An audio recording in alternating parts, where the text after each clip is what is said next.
5-7 years from now, we're not going to be using the same computers or the same devices that we use today. In fact, I would venture to say that the phone that is in your pocket right now that we use every single day, won't leave home without, powers the podcasts and the music in our cars. We use it to answer our emails when we're on the road. The first thing I pick up when I get up, that's not going to be anywhere near the same 5 years from now. It's going to be completely different. And there's going to be completely different ways to interact with it, completely different ways to manipulate data on it. Welcome to Create New Futures, thought-provoking conversations with leaders, experts, and interesting minds. Join us as we explore ideas and reflect on practices that you can use and apply to create and shape the future. With your host, author, and strategy consultant, Aviv Shahar. Welcome to Create New Futures, where we develop conversations with successful leaders to explore how you can create new futures for you and for your business. This is Aviv, and today I'm speaking with David Harding. David is an executive with over 25 years of technology leadership experience. He is currently the Chief Technology Officer for Imageware Systems, a software as a service company. As CTO, he transformed Imageware from a traditional software company into a leading cloud and software as a service provider with services and products that are licensed and resold by some of the world's largest corporations. He's a noted expert in the field of biometric, identity management, and enterprise security. A prolific inventor, he holds multiple patents with over a dozen pending. I have initially met David on one of my many flights, and we have enjoyed a robust and far-ranging conversation. So on this Create New Future episode, we have an opportunity to pick up our conversation. David, it's great to have you here. Welcome. Thank you. It's great to be here. And thank you for that very nice introduction. Let me dive right in and ask you first, what are you working on right now within your portfolio of responsibilities? Wow, that's a big question. Working on a number of new products, new features, always growing. But as a cybersecurity company, it's really always about staying ahead. You know, cybersecurity is a very real issue. Data breaches are up, networks are at risk, companies are struggling with how to secure their networks, how to secure their resources, how to identify their users and their customers. And that's where we come in. We build biometric software for identifying and authenticating users and even devices. So everything from desktops, laptops, tablets, smartphones, even IoT. I have an incredibly talented team, and we recently designed and released a series of new products for biometrically securing corporate networks and cloud resources. And I'm also working on several new patents, particularly around blockchain and something known as multi-factor identity authentication for enterprise cybersecurity. So much to rethread there in a few minutes. But first, of all the things you do, of all the challenges you engage with, what excites you? What energizes you the most, and why? It's innovation. It's problem solving. As I said, I have an incredibly talented team that work together with me, and they're all over the world. They're creative, opinionated, passionate, dedicated, and they challenge me and they challenge each other every day. And being able to take a team like that and meet customer challenges and lead vision, solve problems, that's what I love most about my work. You know, software is an interesting sell. As with any product, it really has to have a purpose. Someone once told me, a venture capitalist once told me, I don't invest in software, I invest in aspirin. And I was curious as to what he meant by that. He said, you know, companies only spend money on things if it'll solve a pain that they're experiencing right now. And when it comes to technology, people do pay for aspirin. They pay for solutions to things that are painful enough to get the checkbook out, write a check to make that pain go away. For us, we take away the problem of the wrong people getting into the network and doing very, very bad things like stealing personal information. For me, I love finding those pain points and working with other innovative people who are also problem solvers to create those unique ways to make that pain go away. And it's extremely rewarding. And we have a lot of fun doing it. I mean, professionally speaking, constantly living in that place where ideas, and oftentimes they start out as absolutely crazy ideas, are turned into real and tangible solutions to problems that people are facing. And that's the most exciting job I can imagine. And I happen to have that job. Very nice. Let's just get grounded a bit in the terminology. When we say biometrics, what do we mean? And what is the distinction between biometrics and identity management? That's a great question. I like to say that biometrics are those unique characteristics that we all have. Some are behavioral, some are physical. And what we do is we take those characteristics and we apply them in a way that can be an incredibly accurate authenticator of someone's identity. We've been familiar with biometrics, each and every one of us, for many years. I mean, we're all used to the concept of a fingerprint. Now that, we have fingerprints on our phones, we use them every day. In fact, using fingerprint as an identifier has been done in law enforcement for over 100 years. There are so many other biometric modalities that can be used. When we say modality, what we're talking about are those characteristics like face, the picture of your face, the actual geometry of your facial features, your voice, the iris in your eye, the way you walk. It's called a gait. Another one we're very familiar with, thanks to law enforcement programs, is DNA. So biometrics is taking those characteristics and building solutions to either identify or authenticate an identity. Now, identity management is a much larger topic, and it really depends on the application. Biometrics is part of the topic of identity management, but it's really only a piece. Identity management is about creating a dossier about an individual, and that dossier is relevant to the application of that data. So, for example, the dossier that you have for law enforcement, whether you are a law-abiding citizen or a criminal, is very different than a dossier for your credit use or your banking or your healthcare and your healthcare records. Identity management is that overarching topic that covers all of that. And biometrics fits into that to make sure that the right person is attached to the right identity. So the general public would typically believe that to any solution that you develop, somebody will develop another way to go around that, and that there isn't any system that is absolutely safe and secure. Do you disagree, or would you restate that assumption? No, I absolutely agree. In fact, that's what makes the cybersecurity business so interesting. Is it's always staying one step ahead, or trying to stay one step ahead. I mean, coming back to data breaches. I mean, the 81% of data breaches today occur because of a compromised password. Your identity is tied to your username and your password when you log in at work, or when you log into the website for your bank, or when you go to log into your healthcare provider. That is your identity management. That's your window in, and that's your access. But that's the easiest thing to compromise. So biometrics is able to backfill and provide a very secure way to identify you. Can it be spoofed? Well, some modalities are easier than others. I mean, the Computer Chaos Club was able to spoof a fingerprint within a few hours of the original iPhone with a fingerprint reader on it being released. But then there are all those techniques that we use to keep that from happening. For example, anti-spoofing techniques when you take a picture of your face, say, forcing you to do certain things that only you would do at that moment when asked to do, such as to bring the phone closer and detect differences in your skin variation, for example. So again, that's where that innovation comes into play, and really understanding the problem and then finding those solutions to it, those ideas that can address those issues. So who are some of the large customers and organizations that use your solutions and services? Well, it's really broken into two sectors, the public and the private. I mean, if you look at the public sector, like your federal, state, and local law enforcement agencies, have been involved in identity management for as long as such agencies have existed.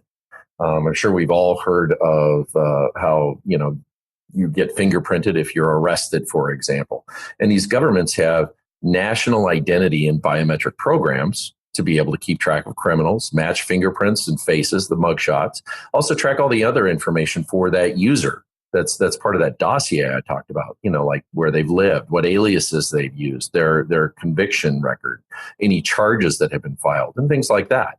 But I imagine they also have my fingerprints anytime I come through, immigration and I go through the fast lane. That also works. Absolutely. Yeah.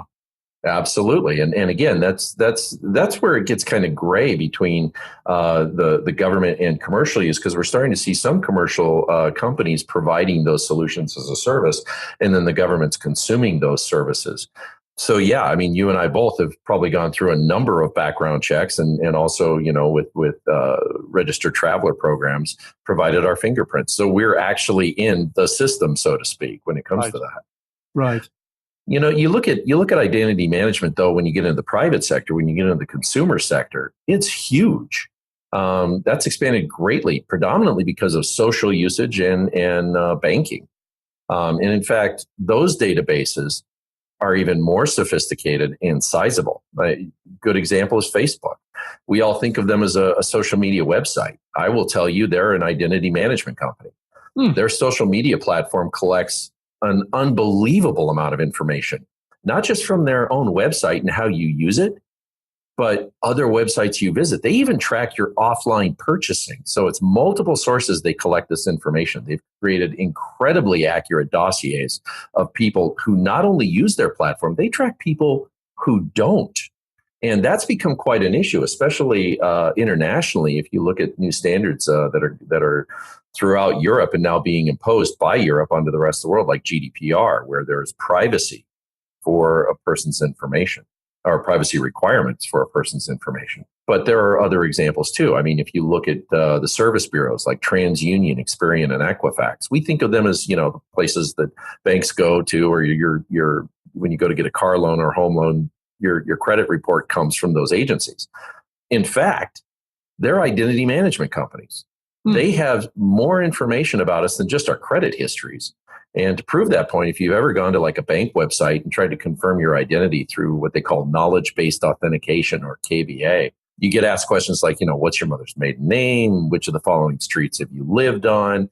All that information comes from the service bureaus, and they provide that as a service to the banks. And that's why, for example, the data breach that happened at Equifax is considered the most catastrophic data breach in modern history, because the amount of personal information that was exposed was far greater than any other data breach in history.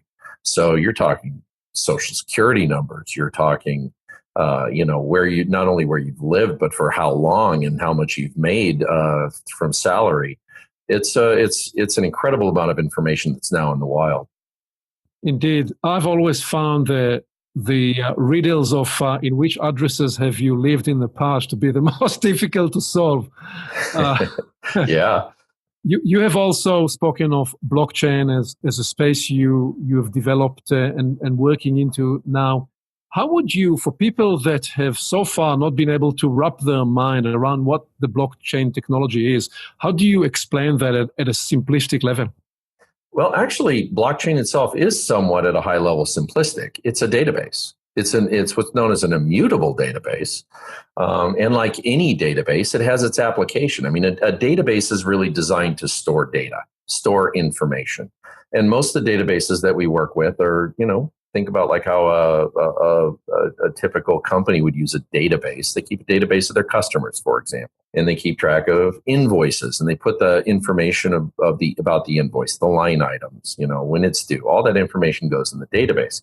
But those types of databases are really for query and update purposes. Blockchain's not about update in the typical sense. It's about adding new records. It's a ledger, and it's distributed. And by being distributed, it all has to match in each of the locations that data goes, which is why it's called a blockchain. It's a chain of data blocks. And those data blocks, as they're distributed and replicated, all have to match. So what that means is when something goes in the blockchain, it's immutable. It can't be updated. And the other thing that blockchain has, which is very, very cool, is the encryption to keep the identity anonymous. Some of the patent work that I've been working on around blockchain is specific to being able to authenticate a transaction on an account that, in fact, the person who holds that account did authenticate the transaction. In fact, all parties involved authenticated the transaction without exposing the identity of who authenticated it. And part of the idea is that this is a decentralized, distributed Exactly. Database. And so what is your intuition or prediction, if you dare predict, are we going to see this technology essentially exploding in all sorts of applications and spaces because of that driver to empower and decentralize power? Yeah, I would say that's true. But as with all things, I mean, technology, every time a new technology comes out, it's advertised as the cure-all for all of our ills. and in fact, it has very specific and very good application in a number of applications. Is it going to replace, Oracle and SQL Server and your typical traditional databases or your JSON style databases like MongoDB? Absolutely not. It may take applications that were being used in those databases and garner that business because it's more appropriate. And that's really how it's going to work. I mean, you're looking at some of the largest platform as a service companies in the world providing blockchain services. I think that's great. Personally, I think blockchain is fantastic. But is it the thing that's going to, completely change the way we look at data storage forever in all cases? Absolutely not. There are many companies, David, that attempted over the last 10 years to transition into software as a service model. Why is it difficult and what are the challenges? Oh, that's a great question. One of the most difficult aspects is dealing with multiple customers, multiple tenants, and being able to scale to support them. Cloud computing really changed everything when it came to the cost associated with being able to deploy large applications. But what it also did is it required that a lot of the applications that people were using, that they installed what we call on-prem or on-premises, basically within their network and behind their firewalls. It took an architectural change to the software because you have to support a lot of customers if you're going to make money. For example, when we took our biometrics business and we put it into a software as a service model, we had to account for different requirements than when we were installing it, say, for a specific government agency like the Veterans Administration or for the Canadian TSA or for any of the other government and law enforcement agencies that we support, or for even some of our consumer-oriented customers. Where they were installing that software local and they had basically a cap. They were the only customer using that data and they weren't going to exceed X number of, identities, for example, that they were going to manage. When you get into software as a service, it's kind of an unlimited field out there. It's a greenfield opportunity for your business to go and garner customers. But you also have to be able to deal with the security issues associated with that. You also have to be able to deal with the scale. In my world, for example, it's one thing to support maybe, a couple 100,000 identities or even, upwards of 1 million identities. In a software as a service model, you could have to support hundreds of millions of identities. And when we knew that going in, we architected our solution from the ground up to support that. And I think that's one of the biggest challenges that people have as they move into the SaaS model is being able to truly understand the security, the transactional scalability, and being able to work with multiple tenants and customers and be able to provide protection of their data. Just double click for me, transactional scalability. What are the elements that would make that practical and operational? Well, to give you an example, we provide identity authentication as a service. So using our software, you could use your face or your voice or your fingerprint to log into your computer. And you can do it through your mobile device or you could do it through your desktop. When you have, say, 500,000 people doing it at exactly the same time, that's what we mean by transactional scalability. That transaction of I'm authenticating your identity And let's say, Aviv, I'm identifying you with your voice, but I'm also logging in and I'm using my face, and someone else is using a picture of their handprint, or someone else is using a fingerprint. Being able to support a few people doing it at the same time is one thing. Being able to support hundreds of thousands or even millions to tens of millions of people at the same time, that's what we mean by transactional scalability. Let's trace to the beginning of your journey. And let me ask you, what inspired you when you were growing up? I will later be interested to explore how whatever it was led you to what you do now. But when you reflect back to your upbringing, what were the sources of inspirations that captured you? One of the things that's absolutely true in software engineering is a lot of software engineers are into music, and I started in software engineering. And the thing that inspired me first, before computers, was music. I've been a musician my whole life. I play and listen to music every day. I have musical instruments in my office that I play when I'm sitting and thinking and mulling over ideas or trying to come up with new innovations. Music inspires me. As a youth, I found the idea, the dynamic of a band, a group of people, a team of individuals working together to create a sound that could have an emotional response in you, make you feel energized, sad, thoughtful, happy. That's amazing. So at a very young age, I learned to play several instruments. I'm still learning. I learned how to compose music using music theory. I still compose. And I listen to just a wide range of different types of music, everything from classical to jazz to rock, even my personal favorite, which is punk. But as I got older, I got into computers. I got into software engineering. And as it turns out, and this has actually been proven through various medical means like CAT scans, the part of your brain that you use to write and play music is the same part of the brain you use for analytical processing. So math and software for me were an easy fit because I'd really been exercising that part of my brain, I think, quite a bit. And again, that's a common story. So what are the other, if you try to reverse engineer some of the elements of working or playing with a band and describe some of those skills, and how are then those skills transferable into the professional arena of working with teams and perhaps specifically in the software and software as a service kind of challenges?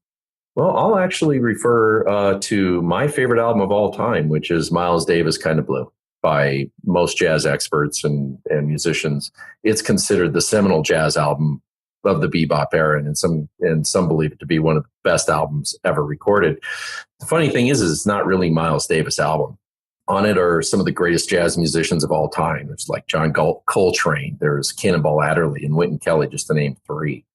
And the whole album is really an improv. It epitomizes the concept of something Max Dupree talked about in Leadership as an Art, which he talked about roving leadership, where at any given time, the person who has the expertise to meet the need at that moment, that's the leader. That's the person who should take over and really, be a driving force. And Miles Davis, when he came into studio, he came in with a few bars of music for each song. He set up the time structure. He set up the time allotment for each musician. He said, this is the theme. But when they sat down in front and they hit the record button, most of the songs were taken in one take, some as many as two. But what happened was incredible because that team improvised those songs. If you had told me, and I know nothing about the album, that album was basically just one big improv session, I wouldn't have believed it because it was so harmonious. It was so perfect. It was so in time. And yet that's what it was. So when you think about a team being able to be that cohesive, that in tune with each other, being able to feel the ebb and the flow of the thought process of the music, that applies to business with a well-structured, well-honed team. There's the ebb, there's the flow, there's the working together, the bouncing ideas off each other, throwing things out there and having them criticized or refined or built up or reconstructed, and done so in a way that is respectful. And that when I think of Kind of Blue, I think that's what it's like in our innovation sessions. We get together and you really have an opportunity to come together, create something, deal with the ebb and the flow, find your space in there, and really create something brand new that maybe you never thought of before. I often describe the kind of workshop process that I lead as a jazz play. But what you just described there has the sense and the essence of mutual trust and respect and openness and attunement and being present and being in the moment and being prepared to transcend ego and listen to the collective intelligence that's emergent for the team. All of the above, obviously, in the production of amazing piece of music. But the point you're making, that is also the case in business. Absolutely. Absolutely is. Some of the best ideas that we've been able to build on really came from one person coming in with just a seed, a small idea. And then as we brought the team together, we created the environment and we sat down and we really just worked through it together.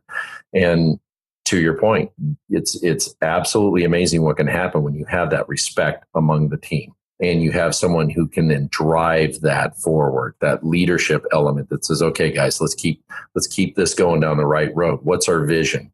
What are the problems we're trying to solve? What was your first job? How did you know, and at what point did you know that software was going to be the arena where you will play professionally?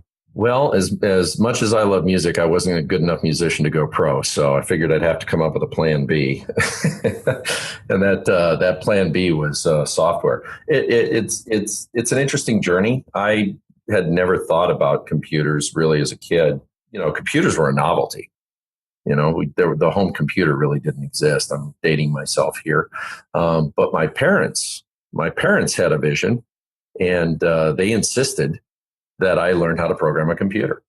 And to be blunt, I had a little difficulty with it at first. I didn't quite get it. My dad sat me down and he went through the manual and figured out how to program it. We did it together and we had, a lot of fun doing it.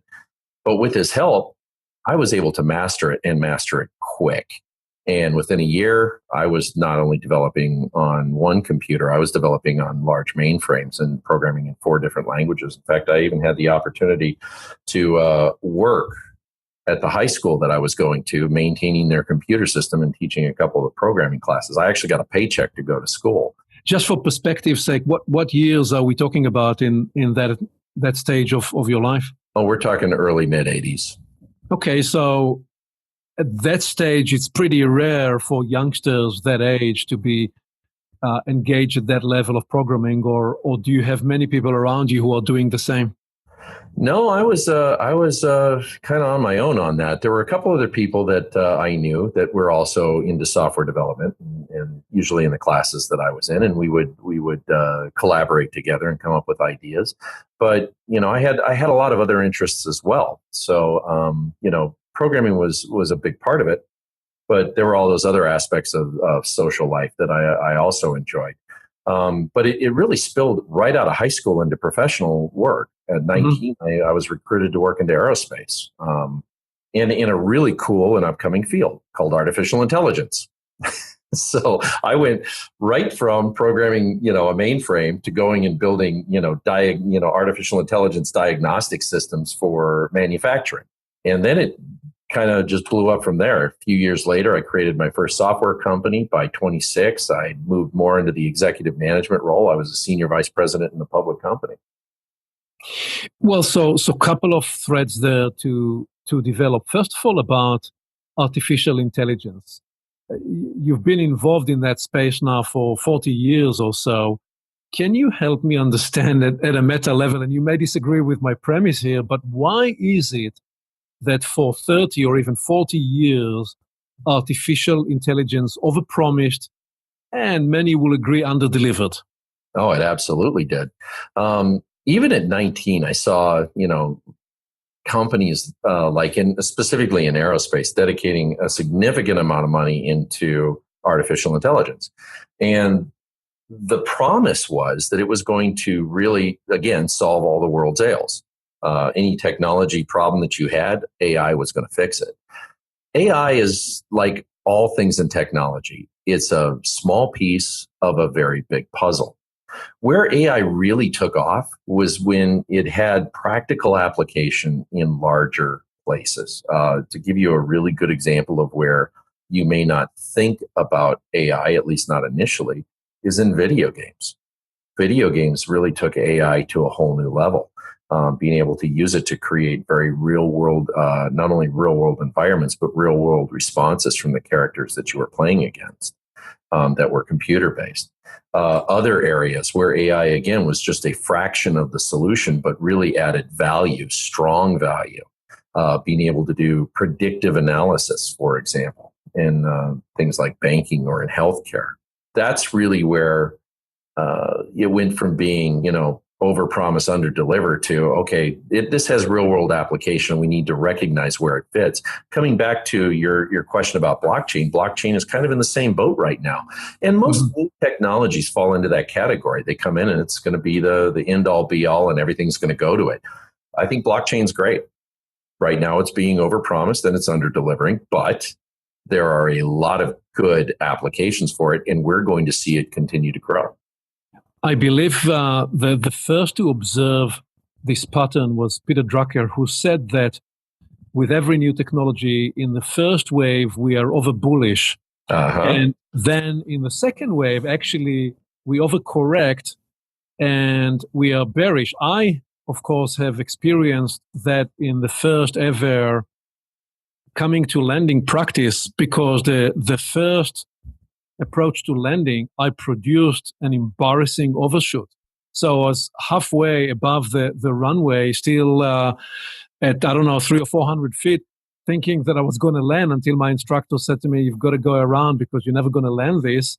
And guess what happened in the second approach? I made an embarrassing undershoot and really crushed us ahead of the runway. So I've learned to appreciate earlier on that we have, as humans, we have that overshoot, undershoot syndrome. The question is whether we are approaching, do you believe that in some of those major AI applications and with what is now being talked as cognitive computing and other names and neural networks and so on, because there seems to be on number of fronts and applications the sense that we are now have arrived now to the point of delivering or over delivering on the promise. So I know you're going to probably push back and say that the details, the devil is in the details and it's application based, but coach me, educate me about how to think about that.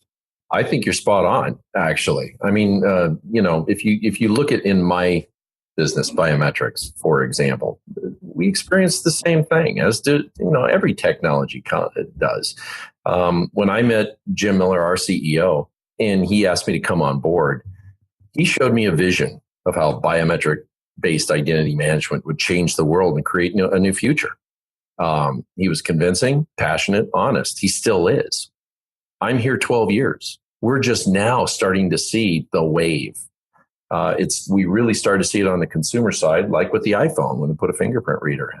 Now we're starting to see biometrics used in a number of different ways. And in fact, artificial intelligence is part of that. If you look at how AI is being used in, say, biometrics, we're seeing biometrics being used, the behavioral side, really getting a lot of attention with artificial intelligence. The implications from a law enforcement perspective are interesting because you can use machine learning to determine potential behavioral markers or traits in someone in real time. Is this a potential perpetrator? Is he agitated, sweating, showing aggressive characteristics, or aggressive facial expressions, or concern? You have learning engines that are able to take all this data in and build patterns around it and say, yeah, that person may be someone that you may want to stop and have a conversation with. Do you need to, in order to continue to stay ahead of the challenge and ahead of the problem, do you, in your space need to be very closely aligned or engaged with the users to identify and engage them in your own learning process. Just take me through your innovation process there, and how do you make sure that you indeed identify the new emerging pain points and challenges to your solutions? In our market, especially around cybersecurity, it's become a real issue. I recently saw an ad, actually not recently, it was about a year and a half ago. I saw an ad in an airport in San Jose, and it showed a picture of a CEO, and it said, cybersecurity issues are now CEO issues. And it's so true. I mean, I doubt if the CEO of Target thought he would lose his job due to a data breach that he did.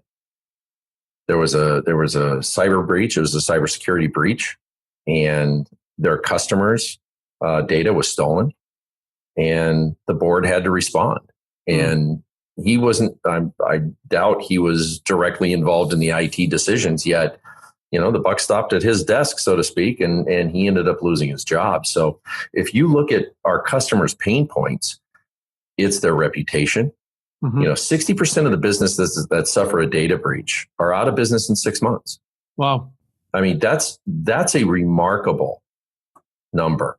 And the average cost of a data breach is about $7 million for a small company. And by the way, people think large companies are the only ones that get hit. No, the vast majority are small to medium businesses.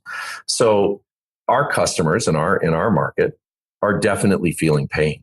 And it is such a hot topic. Again, you can't hardly read the news without hearing about another data breach, about people's personal information being exposed. And now there are real consequences. I was recently at a sales summit, and a salesman from Latin America made a very powerful statement. He says, in America, a CEO might lose his job over a data breach. In my country, a CEO might go to jail. The need is very clear. Finding the unique and innovative solution that's going to meet that customer need and do so in a way that is truly encompassing, that's the challenge. And then there's also how do you educate them? How do you do it in such a way that it is cost effective? And do it in a way that really provides true security, not the kind of security that's more like, okay, I made you feel better, but actually I'm providing a service that is going to make you safer. What, David, was an experience, a seminal experience that shaped your approach to leading teams, to solving problems through and with other people? Well, I've been doing it quite a while. I've been involved in commercial software for a number of years. There are so many experiences that have been turning points. I will give you one of the more dramatic ones, and it actually came later in my career. When I first got into the biometrics field, the biggest challenge to mass adoption was being able to scale. We talked about that early, that transactional scalability, to be able to support, not a million identities, but tens of millions of identities and multiple biometrics for each one. And the nature of biometric data is not something that lends itself to the modern, well-known, well-supported databases that we think of in the market. I think of a database, I think of Oracle. I think of SQL Server, I think of Mongo, I think of all these commercial databases that you can either get through open source or you can license or even run inside the cloud as a service. Those databases don't work well with biometrics. They work really well with text data, dates, numbers. But when it comes to binary data, or what we call blobs, binary large objects, they're really not optimized for that. In fact, they really slow things down the more data that you have. We had to come up with a new solution because we knew that if we were going to get into the mass market, we had to support a lot more data than those databases could really support. And that opened up the door to say, okay, so let's take a look at maybe unique solutions that are readily available. Well, we couldn't find one that met the requirements. So we had the crazy, and I will go so far as to say somewhat insane idea of creating a database from scratch. Now, I have a huge background in database. I've been working with Oracle and SQL, Oracle since the late 80s, and I've done a lot of work with Microsoft as a solution partner. So I've been back to their campus and worked with their SQL team for a number of years prior to coming to Imageware. So we took those same capabilities, those same techniques that they use in their databases, but we designed it as a real-time, high-performance, highly scalable, multimodal biometric database. It's the only one that exists. And people said we were nuts. And I could see where they were coming from. But the flip side of that is there was nothing out there to solve the customer problem. There just wasn't. So we had to innovate. It would have been so much easier if we could taken some off-the-shelf product that would meet our customer requirements, but there wasn't. And we had to put together a team. We had to define the goals and requirements. And we had to convince the team that it was a good idea, because they looked at us, they looked at me and went, why would we ever do that? And then you walk through the problem and they're going, oh yeah, okay, that makes sense. That's an interesting idea. And then the innovation started. Then once we had internal buy-in to the vision and internal buy-in to truly understanding the problem, we were able to move forward. That was one of the biggest challenges to getting this product done, was actually convincing the internal stakeholders that it needed to be done. Because we all had our preconceived ideas. We all had our prejudices. We all had our technical experience, our programming experience in working with database. We all had looked at the problem and said, why would we ever do that? From the point of defining the problem and creating the charter to the point of having a minimal viable product in the market, that took how long? That took, the first incarnation of the product came out within a year. Mm-hmm. We've since then, and that was in 2006. By the way, in 2006, it won Frost & Sullivan's Product of the Year. So it was validated pretty quickly. Since then, it powers some of the largest biometric databases in the world. It's heavily patented. We have a plethora of foundational patents. In fact, they're the most cited patents in the multi-biometrics industry. And again, it came from that concept of, why would we do this? Okay, it meets the customer need. Do we really want to do this? Is there the market for this? If we do this, first of all, do we have the skills to get there? Do we even know the skills we need to get there? We had to answer those questions. I know that you like to talk about asking questions. It's one of the things I really appreciate when I listen to you. Are you asking the right questions? Are you really drilling down into, what the need is and how you create that vision? And we did that. And now we have the only product in the world like it. There isn't anyone else that does what we do, not the way that we do it. And they certainly don't have the intellectual property behind it. What are the next frontiers in your space and even in the broader space that you are playing in terms of AI? What are the next problems, the next horizons that will be solved and addressed in the next 5 to 7 years? The problem space is rapidly evolving. As we talked about earlier, cybersecurity is a business that moves at warp speed. I'm reminded of Moore's law when it comes to hardware, about how everything doubles after a period of time in capability. Well, and when it comes to need in cybersecurity, Moore's law is completely blown out. We're having to stay on top of things that are coming up rapidly. So 5-7 years from now, we're not going to be using the same computers or the same devices that we use today. In fact, I would venture to say that the phone that is in your pocket right now that we use every single day won't leave home without. It powers the podcasts and the music in our cars. We use it to answer our emails when we're on the road. The first thing I pick up when I get up, that's not going to be anywhere near the same 5 years from now. It's going to be completely different. And there's going to be completely different ways to interact with it, completely different ways to manipulate data on it. We're going to see an evolution in the way that we interact with data. And that data is going to be in numerous places. It's going to be in our internal networks. It's going to be in the cloud. There are going to be places that we haven't thought of yet where that data is going to exist. And we're going to have to authenticate who we are to be able to access it. PINs and passwords have failed. They're horrible. I anecdotally tell the story that in I think it was 430 BC, the Greek army. There was the first documented use of a password by the Greek army, and it got compromised and they got slaughtered. here we are a couple thousand years later, we haven't learned anything. We're still using the same technology to secure our bank accounts, to secure our healthcare records. And we see where that's gotten us. So, if you look at, even the next several years, you're going to see much more biometric authentication. And you're going to see things like passive and constant authentication. We're already seeing, for example, banks, when you log onto their website, will track how you use that website, and they will create a profile around your behavior on interacting with that website. And as that profile grows, if you engage in an activity that doesn't meet the profile, it flags it. And it will continue to flag it for each warning that it sees. And it does this all in the background. It does it passively. And then if it gets enough and it goes, hey, something's wrong here, it will initiate a strong authentication, which is what we do. We do strong authentication. We'll send an alert directly to your mobile device and say, hey, are you logged into your website right now? No? Okay. Disconnect that user. Are you trying to log into the network? No. Okay, don't allow them through.